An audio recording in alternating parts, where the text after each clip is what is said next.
Today's daf is daf Pei Zayin. We are going to begin Pei Vav Amud Beis by the Mishnah Shnaim. So the Mishnah Shnaim Shesholchu Shnei Gittin Shavan. And two men who sent their wives two identical Gittin with Ishteach Leilacha, as both their names and their wives were identical. And what happened was Vinis Arvu and the Gittin were mixed up. So the halach is the Ishteach Leilacha should hand both Gittin to this wife and both to that wife, so that each definitely receive her get, although it's unclear which one is hers. The figure, therefore, if one of the Gittin were lost before it was given to both women, the second get is bottle, because it's unknown which get of divorce was meant for which woman.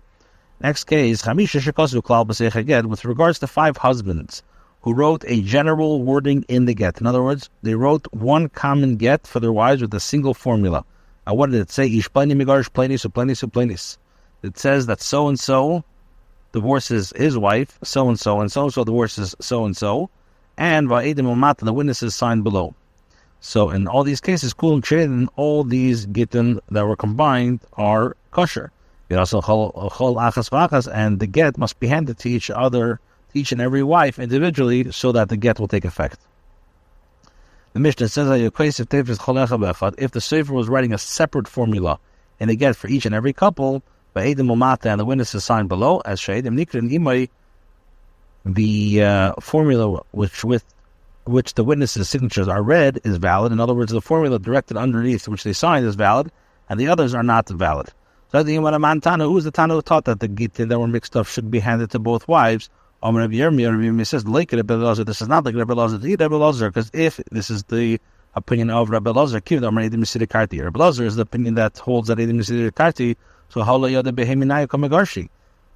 the problem is that when you hand both gittin of divorce to both wives, that should not enable the divorce for each woman to take effect, because the witnesses do not know at the time of the giving of the get which one of the gittin she's being divorced. By Omar, Abai says no. I feel the Rabbi Elazar. You can say even this is the opinion of Rabbi Elazar. When does Rabbi Elazar say that the ksiva needs to be the shema? In other words, with regard to the specific woman and the man for which is designated, so that you need to have the ksiv l'shma. And Yasin l'shma mi boyi, does he require giving it for her sake? So even though the transmission of the gittin is what causes to take effect, and need not be done for the designated woman in mind. Therefore, the divorce here is valid, as the get was definitely given to the wife for whom it was intended. Mishnah said, 5 husbands who wrote a general wording in a get, all of them can divorce their wives with it, but if a separate formula was written, so only the last one is valid. What are the circumstances of the general ruling? And what are the circumstances of the separate formula that was written for each couple? It says, if there was one date and one formula written in all of them, in other words, it said such and such so-and-so divorce so-and-so and so-and-so divorce so-and-so, that is considered the general ruling. However, if a separate data formula was written for each and every one of them, this is considered a separate formula. Rish Lakish says, even if one day was written for all of them, it's still considered a separate formula if the divorce of each couple is mentioned separately. What's considered the circumstances? Where it says, one wrote, we, so-and-so have hereby divorced our wives, so-and-so and so-and-so. Maskal Rabbi Abbas asked the Shaila, according to Rabbi Yechon, who says that when there is one date written for all of them, that is a general wording. So let's be concerned that perhaps when the witness signed the get, they intended to sign for only the last couple.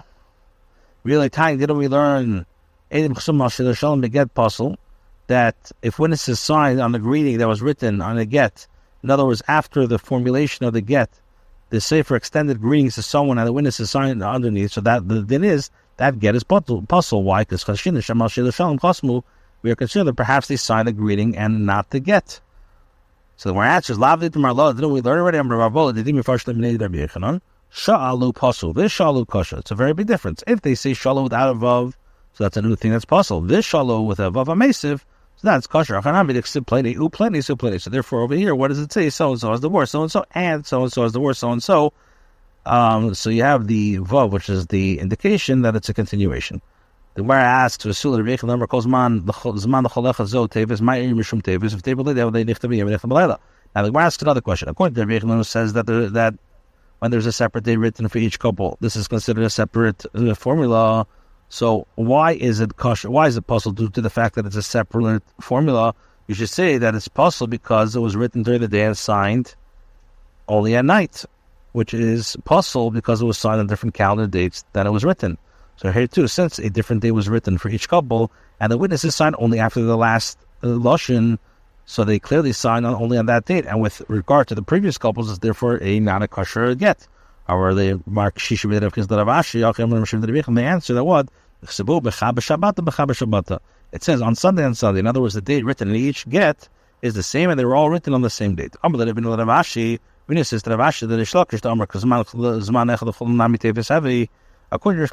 that if the divorce of each couple is mentioned separately, then even if one date was written of all of them, it's still considered a separate formula. And he explains what are the circumstances of the general klal. It says that we so-and-so and so-and-so over here by divorced our wife so-and-so and so-and-so. So it comes out that two women are found being divorced in one get. All these women are divorced the same get. And we know that the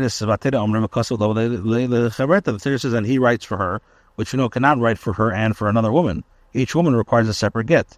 And for the other kosev, plenius, it's kosher because he then wrote after the general formulation, so-and-so has divorce, so-and-so, plenius, gedish plenius, and so-and-so has divorce, so-and-so.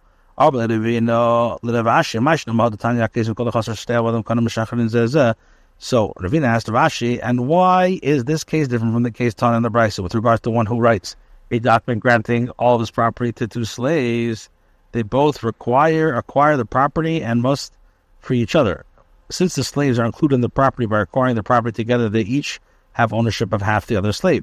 So they have to free each other. Since the halacha of freeing of slaves are compared to the halachas of divorce, it can be proven here that one get can be written for two wives.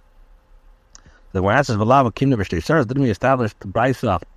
It's referring to a case where the master wrote two documents, each one for each slave, stating that he's giving him all his property, and he gave them b'vasachas. Certainly, each slave needs his own bill of his own star shichur. Tankav said the Bechon, Tankav said the Shlavish, we're doing the Brisa, the Bechon, and like the Shlavish. Tankav said the Bechon, Chamish Kosov Sechigat, each plenty, Magash, plenty, so plenty, so plenty, so plenty. One Brisa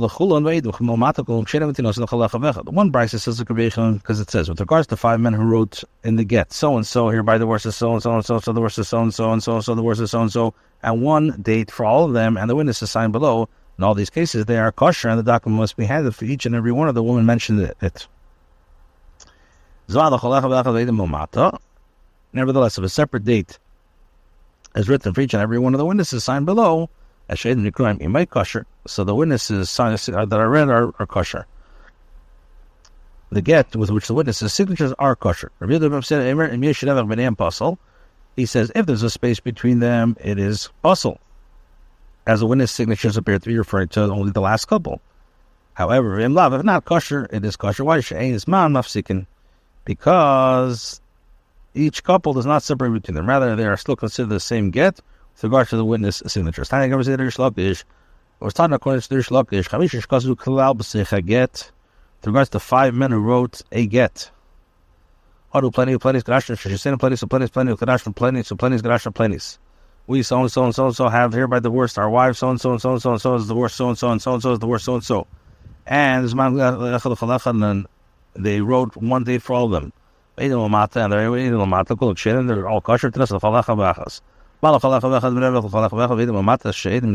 Kosher if a separate day was written for each and every one of them, and there's a separate for each and every one, so with which witnesses' signatures are read, it is kosher.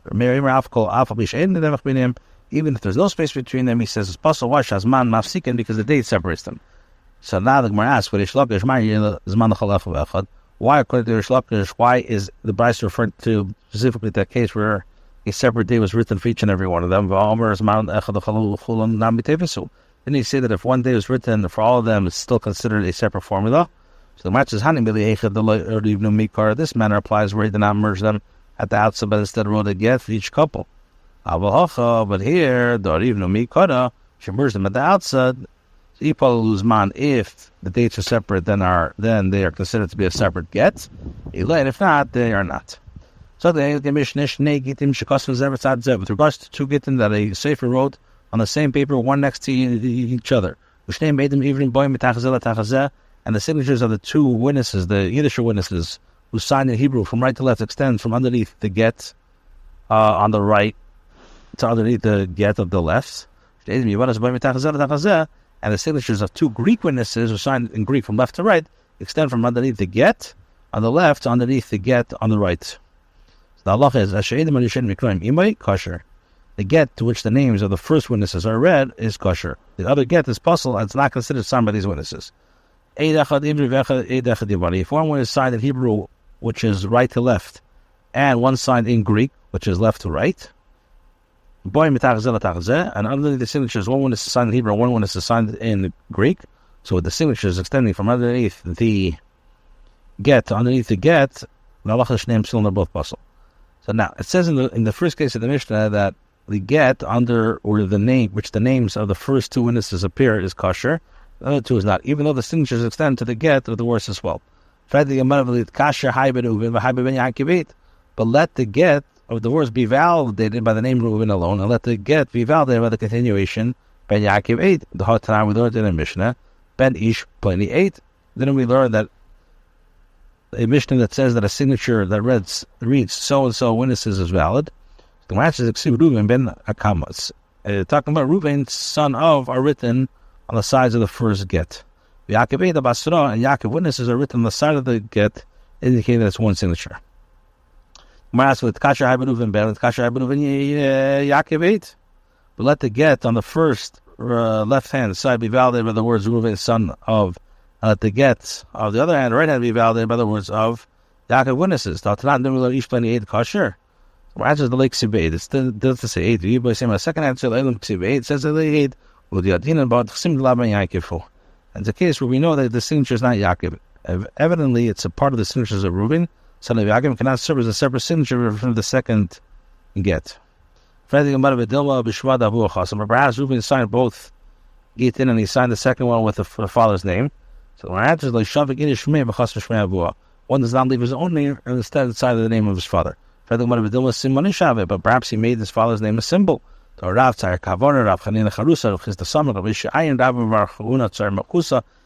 that the Rav would draw a fish instead of signing his name. Rav Huna would draw a date palm.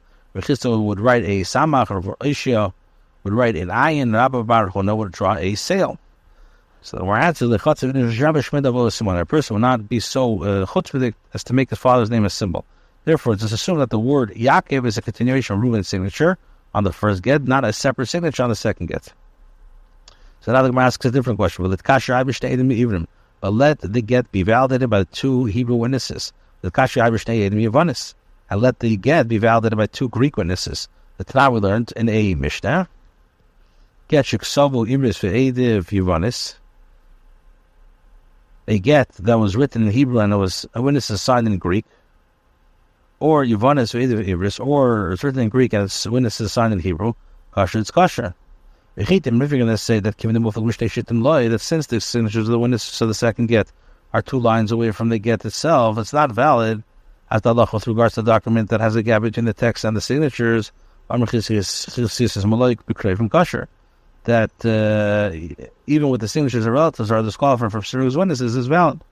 So where it says Hatani is Zidi in fact taught Shneim Kshid, and both are kosher, not only one beneath which the names of the first 2 witnesses appear. So we ask what is the reasoning of our Tana of our Mishnah does not agree with this psak.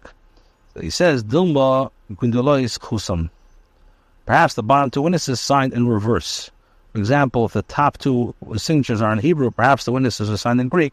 Reverse the word order of the signatures, imitating the Hebrew style. However, and in actuality, all the witnesses signed one get. It says in the Mishnah, it says that if one witness is signed in Hebrew and one signed in the Greek, and then one more signed in Hebrew and one in Greek, so both Gittin are possible. But let the get be validated by one Hebrew witness and one Greek witness. So and that get be validated by the other composed of one Hebrew witness and one Greek witness. Today, Mishnah, one witness in Hebrew, one in Greek is kosher. So Hatches Hatani is the idiot in fact teaches name kosher, it's kosher. However, perhaps they signed in reverse, plus achas, and in actuality he signed the other get. So 3 witnesses signed one get, and only one witness signed the other. Therefore, they are both considered apostle.